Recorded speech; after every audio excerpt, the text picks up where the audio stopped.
Last product, आपने सुबह से बैठे हैं आप सब लोग यहाँ पे, काफ़ी सारे अच्छे अच्छे प्रोडक्ट सुने। हमारा प्रोडक्ट भी एक है। I think Ankit ji has saved the best for the last, so I will request your attention a little bit more. वैसे भी चाय कॉफ़ी हो चुकी है। आई मीन कुछ लोग आप में तो सोच रहे हो यार अभी चाय कॉफ़ी से तो कुछ नहीं हो रहा, अभी तो कुछ और चाहिए, बट थोड़ी देर और सुन लीजिए। एक अच्छा प्रोडक्ट है। सो ये प्रेजेंटेशन हटा देते हैं, सुबह से काफ़ी प्रेजेंटेशन सुन रहे हैं हम लोग। वील जस्ट टॉक, ठीक है। सो क्या प्रोडक्ट है, मैं 3 बातें आप लोगों को बोलूँगा आज।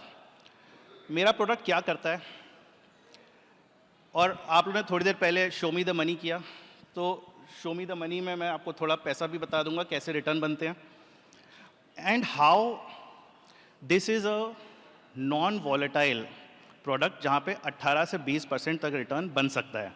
इसके बारे में हम लोग आज चर्चा करेंगे। तो जैसा कि पहले एक पैनल डिस्कशन में हुआ था, अभी एक और ख़ास बात इस प्रोडक्ट के बारे में, ठीक है, कोई एग्ज़ाम नहीं देना पड़ता। एग्ज़ाम देने की कोई ज़रूरत नहीं है, आप आराम से बैठ सकते हो। तो ये प्रोडक्ट क्या करता है, ठीक है। हम लोग का एक पहले से एक ऑब्जेक्टिव था कि एक ऐसा प्रोडक्ट बनाएं जो कि मार्केट से डीलिंक्ड हो।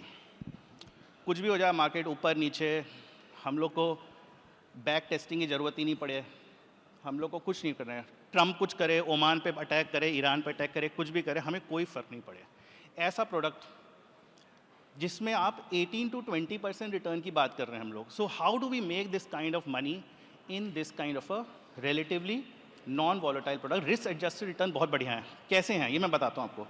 तो हमारा प्रोडक्ट जो है, हम लोग इंफ्रास्ट्रक्चर प्रोजेक्ट्स खरीद के, we buy out infrastructure projects and we run those projects. Infrastructure project कैसे होते हैं? रोड, सोलर, बैटरी एनर्जी, इस तरह के होते हैं। तो हम लोग ये सब करते हैं। अब अगर आप में से मैं किसी से भी पूछूं कि भाई इंफ्रास्ट्रक्चर, तो सबसे पहले तो मन में थोड़ी सी घबराहट होती है, राइट। फिर आपको लगता है यार इंफ्रास्ट्रक्चर में तो बड़े पैसे लुटते हैं। IL&FS के नाइटमेयर्स एंड रिलायंस इंफ्रा के नाइटमेयर्स ध्यान में आते हैं। तो लेट मी एक्सप्लेन कि how we define infrastructure in a different way. हमारे लिए इंफ्रास्ट्रक्चर क्या है? अगर आप में से मैं किसी से भी पूछूं कि आप मेरे को एक इंफ्रास्ट्रक्चर स्टॉक बताओ, तो 90% प्रोबेबिलिटी है कि आप लोग में से कुछ लोग L&T बोलोगे, बचे हुए लोग कुछ और बोलोगे। बट हमारे लिए infrastructure is not construction. With all due respects to L&T, sorry, आप कुछ कहना चाहते हैं सर? आवाज़ नहीं आ रही? ओ नो, सर कुछ करिए, आवाज़ नहीं आ रही। माइक तो मैं पकड़े हूँ, सर कुछ करिए। माइक पास में लूँ? हाँ, better better, thank you thank you. So construction और इंफ्रास्ट्रक्चर बहुत डिफरेंट चीज़ें हैं। L&T is a construction company. Infrastructure क्या होता है? आप सबने दिल्ली एयरपोर्ट देखा होगा। दिल्ली एयरपोर्ट एक बड़ा सा एसेट है, बहुत बड़ा सा बिल्डिंग है, बनाने में बिलियंस ऑफ डॉलर्स लग गए। लेकिन आज की डेट में दिल्ली एयरपोर्ट की रॉ मटेरियल क्या है? कुछ नहीं। आप में से हर आदमी जो दिल्ली एयरपोर्ट जाता है या कोई भी एयरलाइंस दिल्ली में लैंड करती है, दे हैव टू पे। अच्छी खासी रेवेन्यू जनरेट होती है, और कॉस्ट क्या है? थोड़ी सफाई कर दो, थोड़ा रिपेयर मेंटेनेंस कर दो, मैन पावर एक्सेट्रा। बाकी एवरीबडी हु, इवन आप एयरपोर्ट के पास से निकल के भी जाओगे ना, तो आप पैसा दे के ही जाओगे कुछ ना कुछ। So that is what is infra. A large asset has been created with significant capital expenditure. बहुत सारे पैसे लगा के एक बड़ा सा एसेट बनाया है, जिसके अंदर आपको लॉन्ग टर्म कैपिटल प्रोटेक्शन है और लॉन्ग टर्म रेवेन्यू है अंडर अ कॉन्ट्रैक्ट। इसमें मैंने कई सारे कीवर्ड्स बोले, फिर से बताता हूं। लॉन्ग टर्म मतलब एक कॉन्ट्रैक्ट है आपके पास विद गवर्नमेंट ऑफ इंडिया। आज की डेट में हम लोग गवर्नमेंट ऑफ इंडिया को बेस्ट सॉवरेन काउंटर पार्टी मानते हैं। गवर्नमेंट ऑफ इंडिया के साथ में आपका कॉन्ट्रैक्ट है, जिसमें गवर्नमेंट कहता है कि मैं आपको इतने रुपए दूंगा, और आज ही नहीं दूंगा, अगले 15 साल तक दूंगा। 15 साल तक आपका रेवेन्यू कॉन्ट्रैक्टेड है, जस्ट लाइक अ NHAI बॉन्ड। NHAI के बॉन्ड आते थे थोड़े साल पहले, आप लोगों ने भी इन्वेस्टमेंट किया होगा। It was a very hot cake, लोग खरीद के बैठ जाते थे और आराम से आपकी रिटर्न आती रहती थी। उसी प्रकार से रोड सेक्टर में government is giving a long term revenue under a contract for 15 years. 15 साल तक आपकी रेवेन्यू जो है वो डिक्टेटेड है in writing. That is a kind of projects we invest in. दूसरा जो प्रोजेक्ट हम इन्वेस्ट करते हैं वो है solar power plants. Solar power plants आप लोगों ने सब सुना होगा, सौर ऊर्जा पे काफ़ी इन्वेस्टमेंट हुए हैं हमारे कंट्री में, एंड राइटफुली सो, जरूरत भी है. सोलर पावर में और बेटर है, 25 साल के कॉन्ट्रैक्ट होते हैं. 25 साल तक आपकी जो टैरिफ है, आपका सोलर प्लांट है, बड़ा सा सोलर प्लांट लगा हुआ है, and it generates electricity when the sun shines. However much electricity is produced is multiplied by a fixed number, and that number cannot be changed for 25 years. So एक तरह से आपके 25 साल तक रेवेन्यू फिक्स हो गया. तो आपके जो एसेट्स हैं अंडर द फंड, उनमें आपकी revenue is contracted, fixed, predictable. आज की डेट में मैं बैठे बैठे आपको बता सकता हूं कि 2040 में मैं कितना रेवेन्यू कमाऊंगा. It is that contracted. So इस प्रकार के एसेट्स हम लोग खरीदते हैं अंडर द फंड, और उससे हमारे को जो रिटर्न्स मिलती है वो हम लोग इन्वेस्टर्स को डिस्ट्रीब्यूट करते हैं. ये हमारा सेकंड फंड है.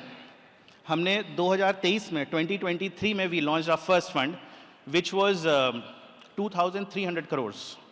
2300 करोड़ का फंड हमने रेज किया, हमने पूरा डिप्लॉय किया. उसमें हमने 7 रोड खरीदे, 7 roads, and a portfolio of 430 megawatts of solar. Last year in FY26 हमारी distribution was 13.4%. 13.4% distribution of income in FY26 we achieved. Today that fund, I'm expecting that we will be able to return a 21% return from that fund. So वो fund तो fully deploy हो गया, and it's going very well. We launched our second fund in March. 3 महीने में, ladies and gentlemen, we have raised 2,500 crores. This fund size is expected to be 5,000 crores. So the product is rather simple.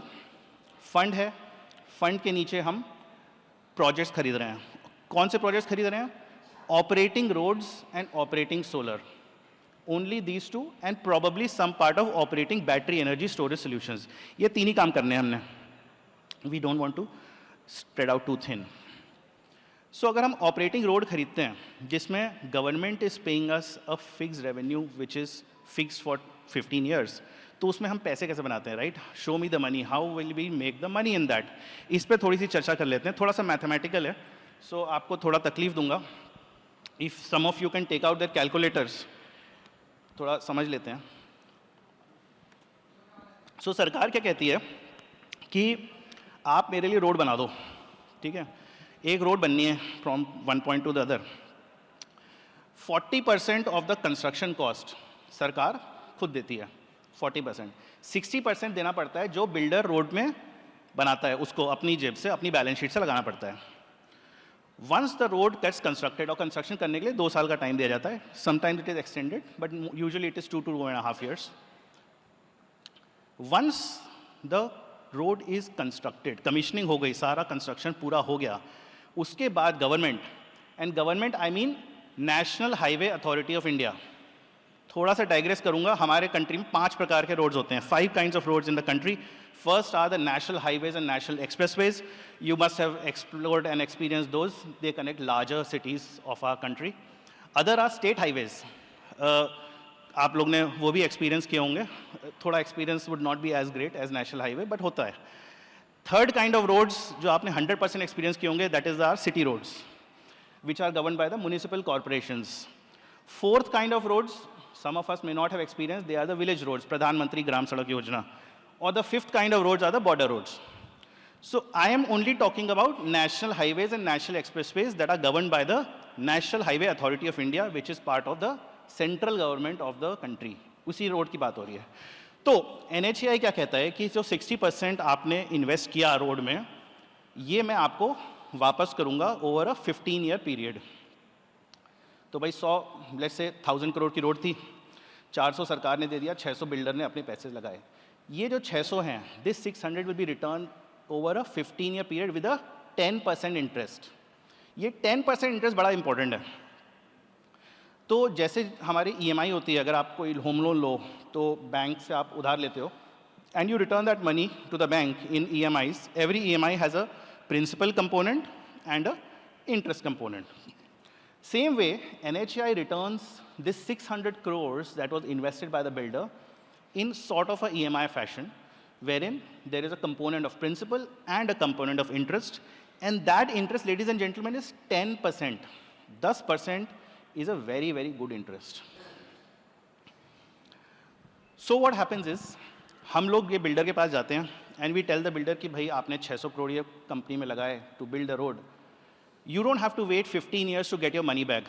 आज की date में कोई भी builder 15 साल तक wait नहीं करेगा अपना पैसा लाने के लिए. हम कहते हैं भाई इसकी आप बिल डिस्काउंटिंग करके आज ही मेरे को ये रोड दे दो, this is your money, it could be 550, 570, 580 what ever, और वो रोड हम ले लेते हैं.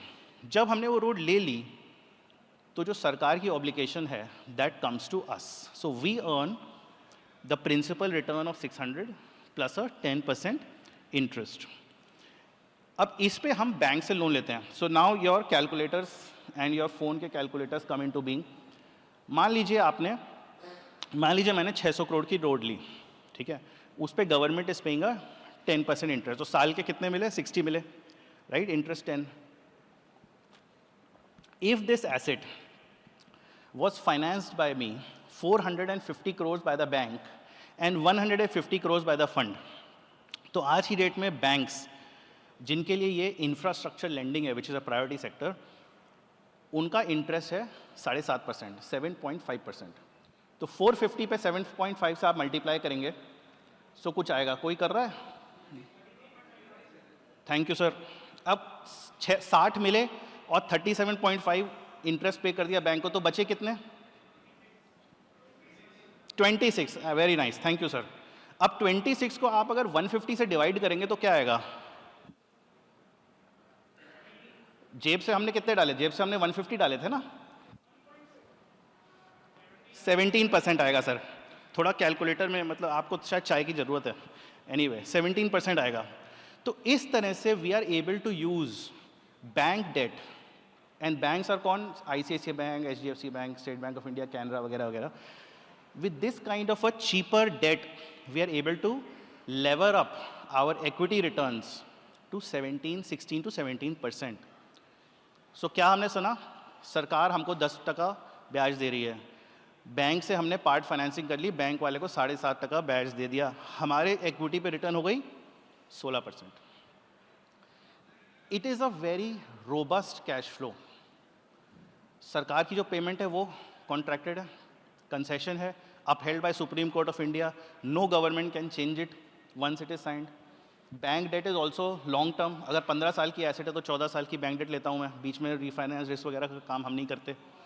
और बन गए रिटर्न 16 से 17%. एवरीबडी विद मी सो फार? कोई confusion? Very good, thank you so much. तो साहब अब 16-17% रिटर्न मेरे एसेट पे आ गए. तो अगर मैं एसेट को होल्ड करके बैठा रहूँ 15 साल तक तो मेरी IRR बनेगी 16%. बट मेरा फंड जो है वो 15 साल का नहीं है. It is a 7 year fund.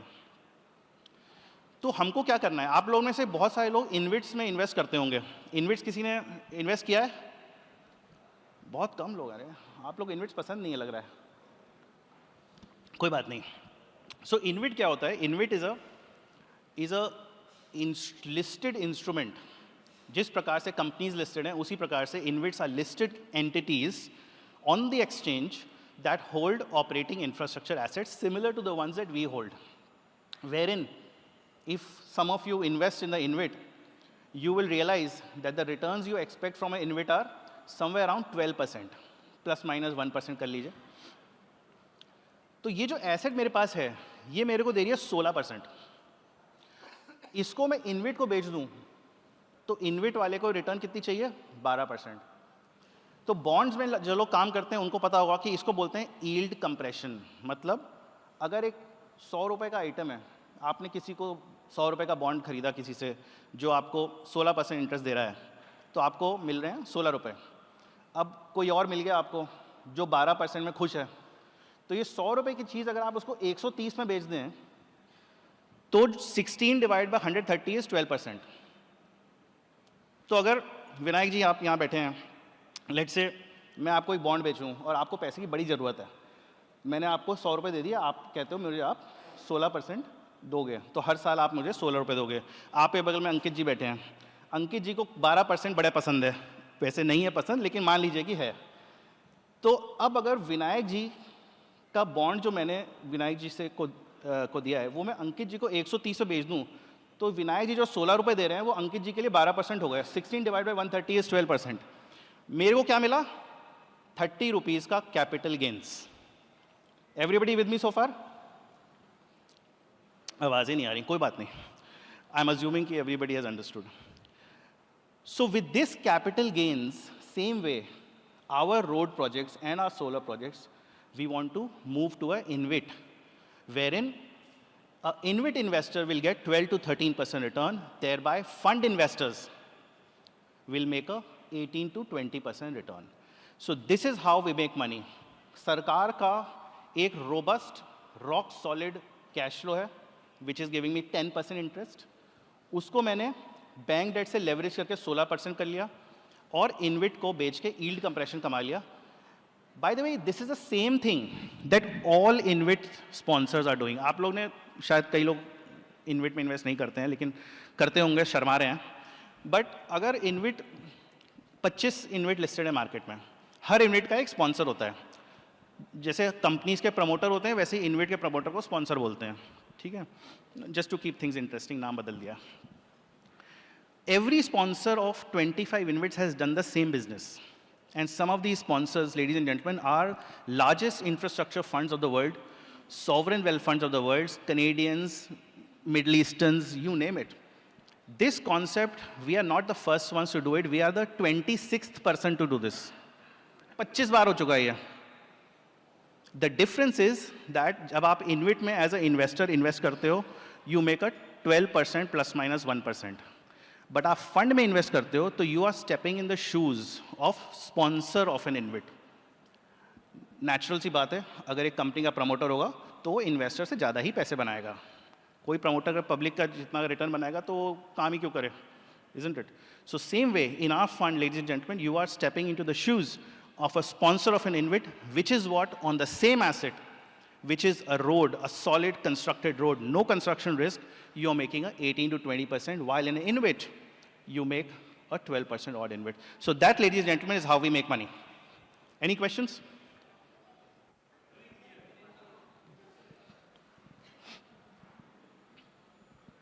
अभिषेक, इतना आसान था तो ये 2023 से पहले हमने ऐसा फंड क्यों नहीं सुना? 2023 से पहले ऐसे फंड कहाँ थे?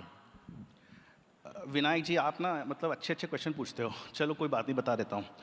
2023 से पहले, लेडीज एंड जेंटलमैन, ये काम इंडिया में 15 साल से चल रहा था। 15 years. It was done by the International Infrastructure Funds. It was done by the Canadian Sovereign Wealth Funds. And you name it, KKR. आप लोग सबने इंडिग्रिड का नाम सुना होगा, राइट? इंडिग्रिड क्या है? इनविट है। KKR ने ऐसे ही ट्रांसमिशन के एसेट्स खरीदे और जो मैंने कहानी आपको बताई वही सेम उसने कर दी और आज इंडिग्रिड में आप लोग इन्वेस्ट कर रहे हो। 170 रुपये का भाव हो गया। KKR का return on IndiGrid is 30%। Another example, I Squared Capital, Cube Highways का आपने नाम सुना होगा। क्यूब हाईवेज में I Squared Capital has done the same thing. Interise का नाम आप लोगों ने सुना होगा, where Canadian pension fund called CPPIB has done exactly the same thing.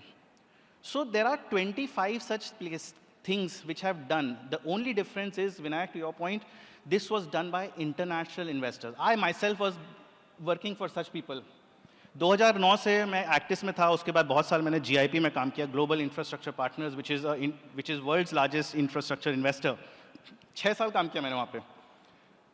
बहुत सारा पैसा फिरंगियों का इंडिया में इन्वेस्ट किया and I returned this kind of returns to them consistently.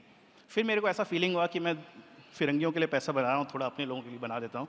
That's why I left GIP and started this fund. But the strategy, ladies and gentleman, is exactly the same, no different. The same thing which international funds have been doing for the last 1.5 decades. Same thing we are doing. The only difference is our money is rupee money, which is yours and your investors, while the international investors are doing this with foreign capital.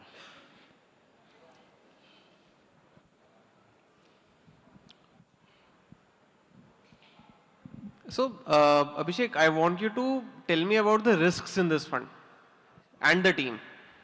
And the team that is managing it, the entire team. Thank you. Thanks, Ankit. So team इसमें बड़ी important है।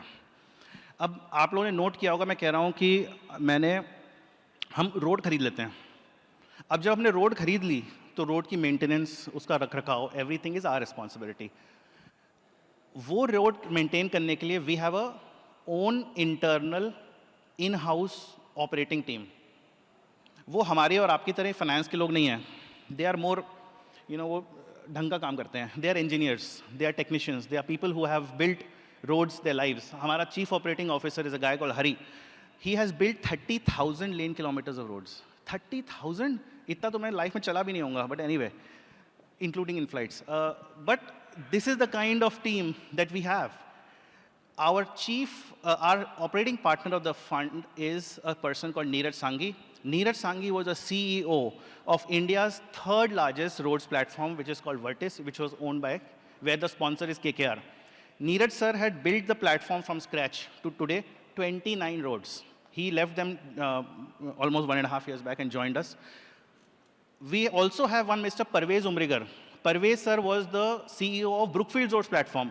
Many of you might be aware, KKR and Brookfields are two of the largest infrastructure funds of the world. उन दोनों के ex CEOs हमने अपने पास ले लिए हैं. Third person, Hari, which I was talking about, he was the head of roads of Macquarie's roads platform. Macquarie is one of the world's largest infrastructure investors, Australia based. So Macquarie का platform अभी French ने खरीदा है 15,000 करोड़ में. So Hari has sold the platform to him and joined us. And these people have taken their best team members from the best platforms of the country and they have joined us. Today, sir, we have 45 member operation team who are located at the sites. वो बेचारे engineer site पे ही रहते हैं, project manager हैं, health safety environment वाले हैं and so on. And they manage and maintain the roads. So हमारे ये team is very, very important. We have our in-house team to make sure that everything happens properly. And this team has come from the best and one of the most experienced platforms of the country. Risk पे आता हूँ. Did that answer question? Yeah. Okay. Risk पे आता हूँ. तो infrastructure, मैंने शुरू में बोला था कि इंफ्रास्ट्रक्चर जैसे ही नाम आता है कुछ लोगों में थोड़ी सी घबराहट आती है, बट घबराने की ज़रूरत नहीं है. अगर आप इंडिया में देखें तो दो कारण हैं. There are only two reasons why infrastructure had accidents, if we may call it. The first one was construction risk. बड़े सारे लोग आए कि construction तो easy होता है, हम कर लेंगे. But ladies and gentlemen, I can tell you from personal experience, construction not only in India but anywhere in the world is extremely difficult. आपको नहीं पता क्या निकलेगा ज़मीन में से, कौन सा अप्रूवल अटकेगा, कौन सा क्या होगा.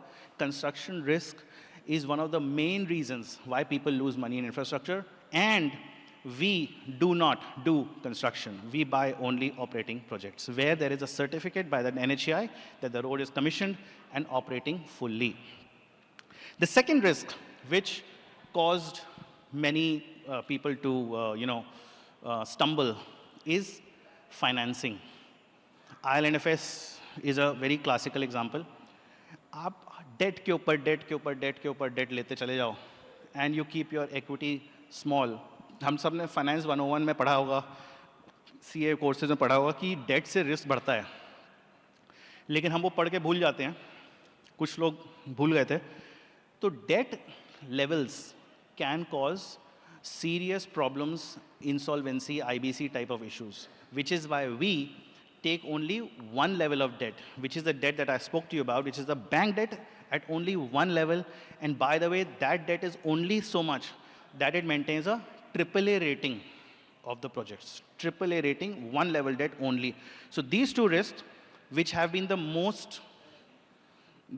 culprit of demise of many infrastructure, we are not even taking. हमारे यहाँ तो बात ही नहीं होती.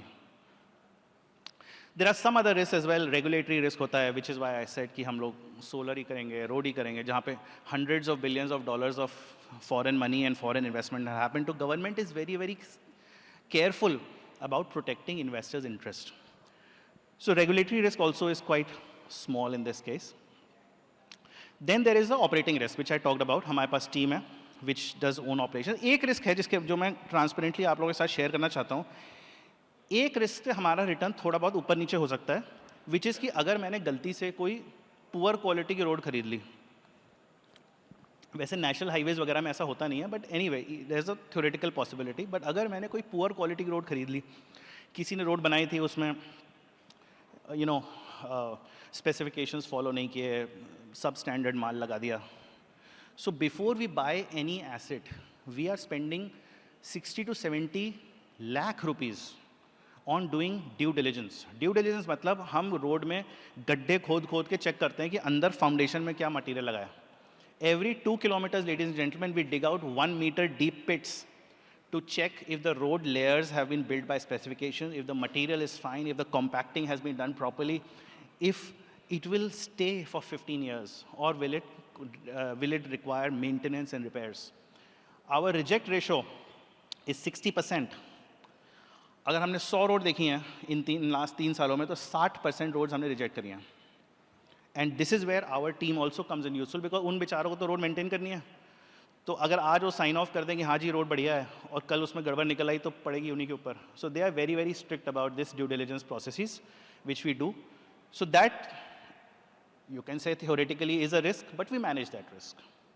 Did that answer your question? Excellent. Sir आवाज़ नहीं आ रही. Payment, very good question. Payment sir is a online process. नहीं, कितने पीरियड, मतलब मंथली? 6 मंथली, हर 6 महीने पे मिलता है. हर 6 महीने बाद? अच्छा. और पहले इसमें सर आप जो कह रहे हैं REC और NHAI, ये कहीं हमारे उसमें लिखा हुआ है? हाँ हाँ, of course sir, return concession है भाई. अच्छा ठीक है. एक सर जरा ये और पूछना था, नेक्सस सेलेक्ट ट्रस्ट और आप में इन दोनों में क्या आपस में डिफरेंस है? नेक्सस सर शॉपिंग मॉल करता है, मैं रोड करता हूँ. उसकी रिटर्न सर करीब 20% आ सर, रही वो है, रियल एस्टेट है. और 10,000 रुपए से काम हो जाता है. सर वो रियल एस्टेट भी तो है.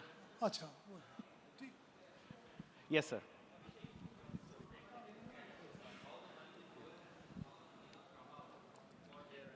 Sure. So in the fund we are taking a 30% draw down upfront. मान लीजिए आपका कोई इन्वेस्टर है और या आप खुद इन्वेस्ट करना चाहते हो, तो if you give a commitment of 1 crore, 30 lakh, 30% will be drawn down upfront. मेरे पास ऑलरेडी प्रोजेक्ट्स की पाइपलाइन है where I need to invest that money. And then 70% balance 70 lakhs I will take over the next 18 to 24 months. क्यों? क्योंकि मेरे को road की deal, road acquisition करने में टाइम लगता है, ड्यू डिलिजेंस करने में 2 महीना लगता है. So it takes time. So the deployment is a very nicely spread out over the next 1.5 to 2 years. And our exits, so जब आप पैसा दे दोगे, whatever money you are giving in, we are trying to give a distribution of income of 10 to 12% per annum on the money that you have given. So 10 to 12% distribution every year will give you. हम लोग quarterly देने की कोशिश करते हैं, लेकिन quarterly it varies. किसी quarter में 2% होता है, किसी क्वार्टर में 5-6% भी हो जाता है. But the overall on a annual basis 10 to 12% distribution मिलेगा. And then in the next 5 to 6 years, you will, when we do the exit to the InvIT, you will get your principal money back and capital gains back as well. So overall, आप IRR अगर देखेंगे अपनी for the whole investment, it will come to around 18 to 20%. Sir, I have one very basic question. Please. So any government project, it goes through bidding, right? So even if you are buying that asset from a private company who has developed a road for a NHAI, so they would also look for a highest bidder, right? Isn't it so? Good So point. if it is so, why there is no competition to Neo Infra? And how are you how do you ensure that you are earning or you are acquiring an asset on a lowest, probably, bidding, so you make more profit for the investors? Sir आपने ना एक सवाल में 3 सवाल पूछ लिया. चलिए मैं answer These are combination of 3 questions. Try करता हूँ. सो आपका फर्स्ट क्वेश्चन है कि भाई रोड डेवलपर रोड आपको क्यों बेच रहे हैं? भाई आप 20% बना रहे हो तो वो भी 20% बना लेगा, है ना? That's your question, first question, right?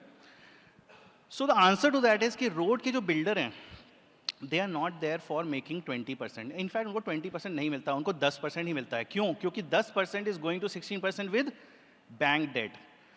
जो बिल्डर है बेचारा, वो कंस्ट्रक्शन में रहता है, वर्किंग कैपिटल इशू होते हैं उसके, तो बैंक डेट जो हमको मिलता है वो उनको नहीं मिलता. That is reason number 1. Reason number 2 is अगर वो हर रोड जो कंस्ट्रक्ट करते हैं उसमें 60% अपना जेब से डालते रहेंगे, तो very soon their ability to get more projects to construct will get constrained. क्योंकि उनकी balance sheet is not infinite, थोड़ी बैलेंस शीट है उनकी.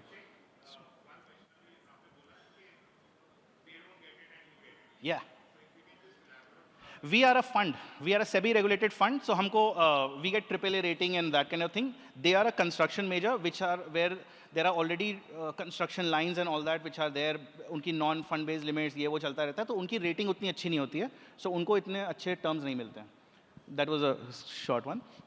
And the builders, if they don't sell the projects, उनकी balance sheet लगी हुई है 5-6 projects, तो they will not be able to construct. तो उनका इतना बड़ा business, a builder gets their market cap on order book. If they are not able to have cash or money to invest in projects, their order book will go down and then their market cap will go down. तो इसके लिए builder के लिए it's essential to monetize their assets and use that money to bid and build more roads.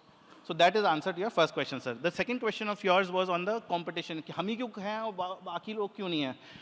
तो sir इसमें ना लगती है मेहनत, इसमें लगता है effort और इसमें लगता है network.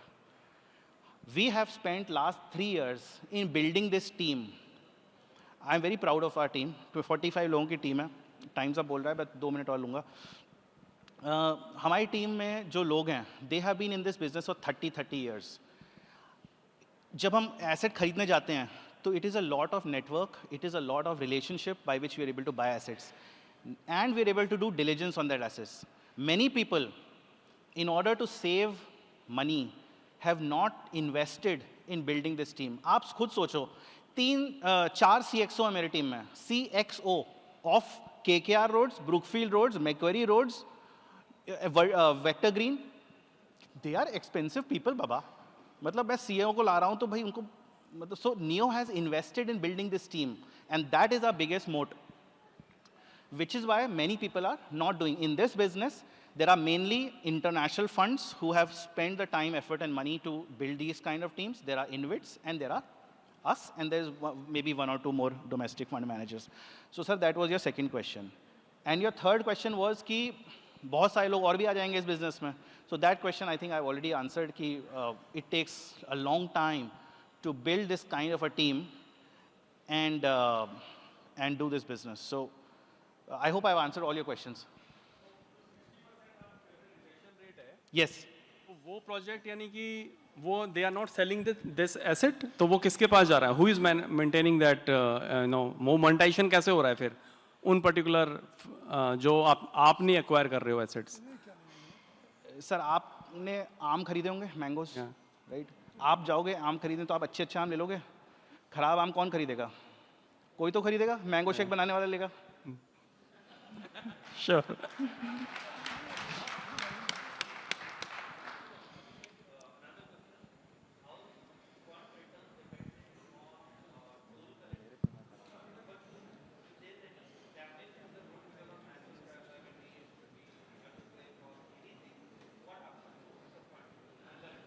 सो टोल कलेक्शन से हमारा कोई लेना देना नहीं है.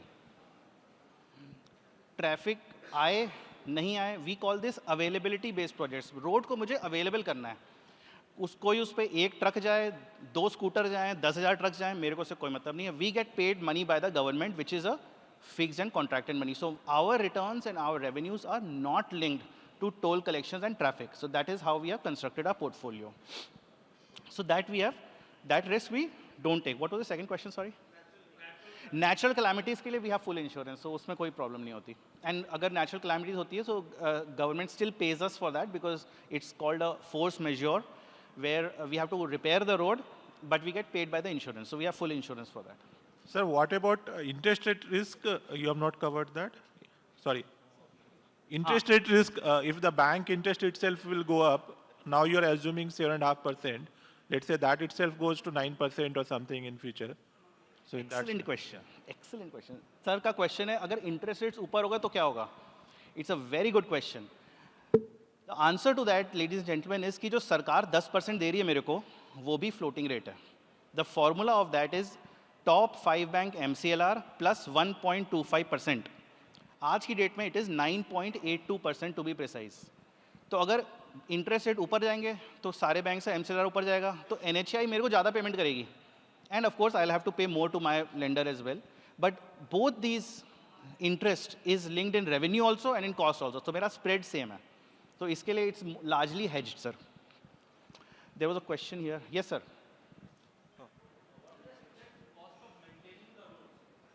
cost of maintaining the road, very good question. बड़े अच्छे क्वेश्चन आ रहे हैं. Cost of maintaining the road is somewhere around 10 to 12% of the revenue. Okay, we budget that in our IRR itself, and also government pays us some operations and maintenance का reimbursement also under the contract. So वो हमारा उसमें take care हो जाता है. Any other question?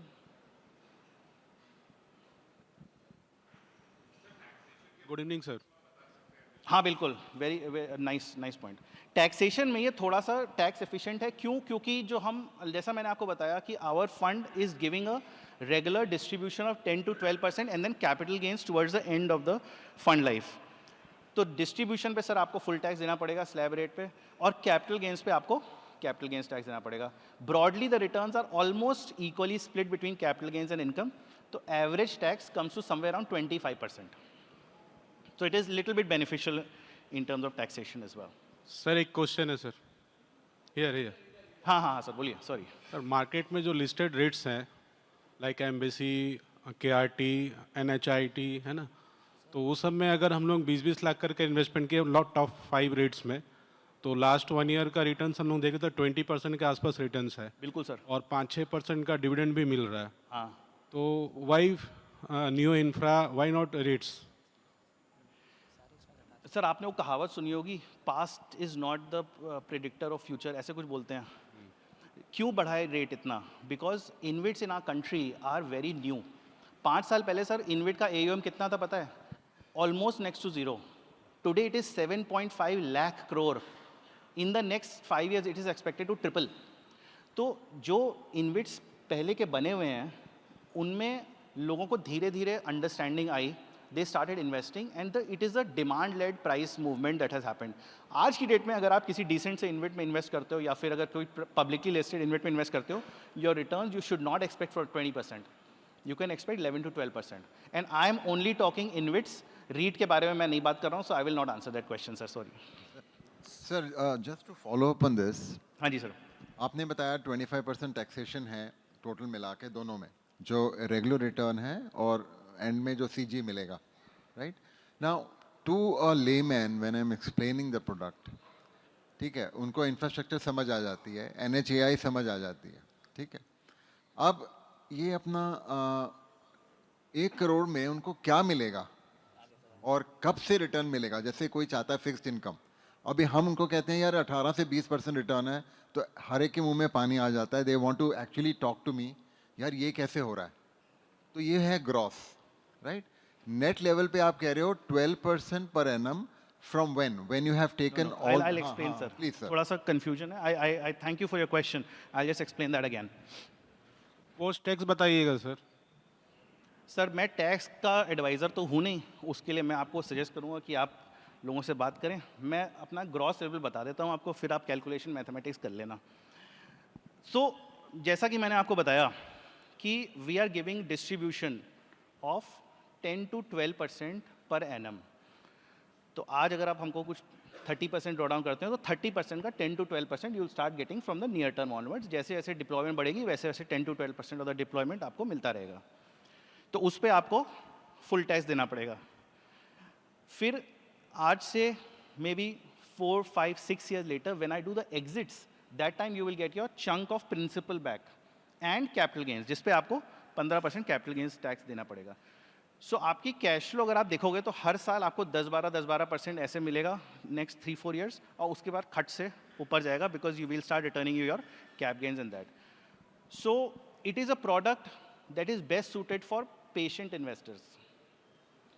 कोई आपके पास लोग हों जो कि चाहते हैं कि क्लोज एंडेड फंड है, बाय द वे, कि क्लोज एंडेड हमको ये पैसा हमने डाल दिया, इतना हमारे को रिटर्न बन जाएगा over the next 5-6 years. It is a good product for them. अगर कुछ लोग हैं जिनको पैसे की ज़रूरत है immediately, they are not able to invest in a close ended fund, then this product is not for them. Distribution 10 to 12% ही आएगा. कैपिटल गेन्स मैं आपको हर साल नहीं दे सकता. कैपिटल गेन्स आएगा जब मैं एग्जिट करूंगा. So the cash flow profile is like this, and that cash flow profile like this is not because of some random thing कि बहुत सारी चीज़ें होने लगेंगी suddenly. It is simply that the cash is coming from the asset and then exits are happening. So वही cash flow profile है सब, 10 to 12% per annum and capital gains and capital return in the fifth or the sixth year. So that time you will get. At the end of the term, 5 साल बाद हम कितना? Around 40%. 40%. Okay, thank you.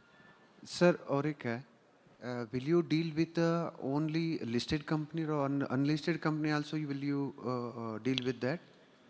Sir, we deal with listed, unlisted both.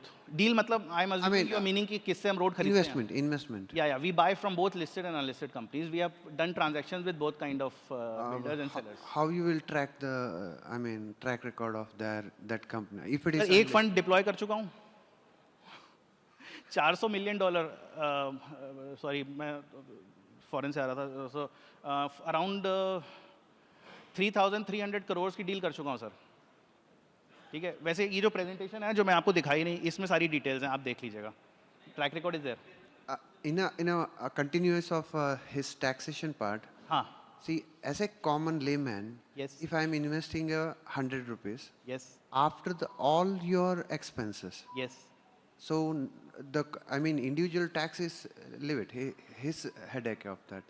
After Yes. the expenses, Taxation is at the investor level. Yes. yeah, what will be the, if it is 18%, then what will be the total tax, expenses including your GST वगैरह blah blah. So what will be approximate? Do we have that costing slide? सिर्फ broadly बता देता हूँ. For investors who commit 1 to 3 crore, the management fees is 2%. There is a OPEX capped at 0.25%, and there is a performance share fee, which is basically upon achievement of target IRR, which is 20% above 10% without catch-up. मतलब अगर fund 20% बनाता है, तो 2% of management fees और 0.25% OPEX निकाल दीजिए आप, तो 17.75% हो गया, right? 17.75% is 7.75% above 10%. तो 7.75% का 20% will be more. So broadly 3.5-4% करीब कॉस्ट उसमें चला जाएगा, तो 16% नेट ऑफ फीस आपको मिलेगा करीब करीब ब्रॉडली. उस पर आपको 25% टैक्स देना है. ब्रॉडली आप ऐसे समझ लीजिए. And sir, आपका there was one question regarding listed and unlisted. They are not investing in the listed company or unlisted company, so that doesn't matter. So we don't have to track the valuation of the unlisted company because it's not a pre-IPO fund or a unlisted venture capital fund. They are investing into the road assets or solar assets. That company may be listed or unlisted, doesn't matter. That doesn't matter because I am not tracking their valuation. What I am bothered about is my road asset and what it is generating for me. I hope that clarifies. Thanks. Abhishek, is there anything where you are trying to set off the expenses of managing these road assets with the interest income that you are getting to increase the overall efficiency? कुछ है ऐसा कुछ? Yeah. I mean, again, like I said, I'm not a tax expert, but ऐसा कुछ है. We can discuss that and get proper advice on that. But some of the expenses and things can get adjusted against the taxation.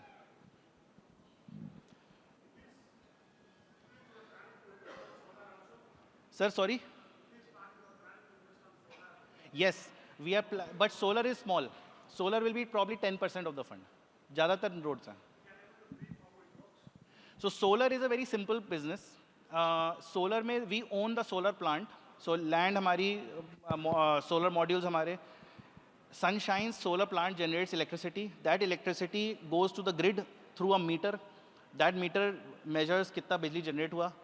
That amount is multiplied by a fixed tariff, which is fixed for 25 years. There is no inflation adjustment. ऊपर नीचे कहीं नहीं जा सकता. That tariff number is fixed. So multiply करते हैं वो revenue आ जाती है. So and the government has to buy. In our country, solar is a deemed generation. मतलब whatever solar is so whatever electricity is generated by the solar plant, government has to buy and has to pay the same price per unit. तो उस तरह से तो again same concept comes. Revenue line आपकी fixed हो गई. To maintain the solar plant, it is almost a 10% kind of a cost of the revenue. Again, same bank debt. In fact, in solar, we get longer duration bank debt, so it improves returns more. And then we get whatever is left, it belongs to the fund and the investors. So concept similar है सब. In energy, only you are investing in, buying the asset class in a Only solar, not in a wind energy and other. Sir wind मुझे पसंद नहीं है, I tell you offline क्यों नहीं पसंद है, but we are talking only solar and battery energy storage solutions. That is a new thing we are looking at. It is coming in India in a big way and it has many characteristics like that of solar. It is kind of like an ancillary to solar. But wind अगर आपका question है तो wind हम नहीं करेंगे. Thank you. Thank you. Sorry? By transmission, do you do that as well? Power transmission है sir, asset नहीं मिलता at our required return. Yes sir. Sir battery बड़ा सिंपल है. बैटरी आती है, it is a container that comes. It is fixed in front of the substation. Typically substation जहाँ पे बहुत सारा सोलर कनेक्टेड है, वहाँ पे आप बैटरी लगाते हो. दिन में सोलर इलेक्ट्रिसिटी जनरेट होती है, बैटरी में स्टोर हो जाती है और रात में बैटरी डिस्चार्ज कर देती है. बिकॉज इंडिया में peak demand happens between 6 PM to 10 PM and solar generates when 12 PM to 4 PM. So India में बैटरी का because of solar demand supply के बीच में बड़ा टाइमिंग मिसमैच है. तो वो टाइमिंग मिसमैच जो है वो बैटरी सॉर्ट आउट करती है. इस पे भी सरकार का अवेलेबिलिटी बेस्ड कॉन्ट्रैक्ट होता है. मतलब आप बैटरी लगा दो और आपको फिक्स रेंटल मिलता है महीने में. सो वो सिमिलर हो जाता है. वैसे ही है सर गवर्नमेंट. हाँ, वो उसमें solar energy corporation of India entity है, SECI MNRE की एंटिटी है, वहाँ से आता है पेमेंट अगेन सेंट्रल गवर्नमेंट. बहुत सारे क्वेश्चन हो गए. कुछ बचा? चलिए बढ़िया. Thank you so much ladies and gentleman. It was a pleasure. Thank you.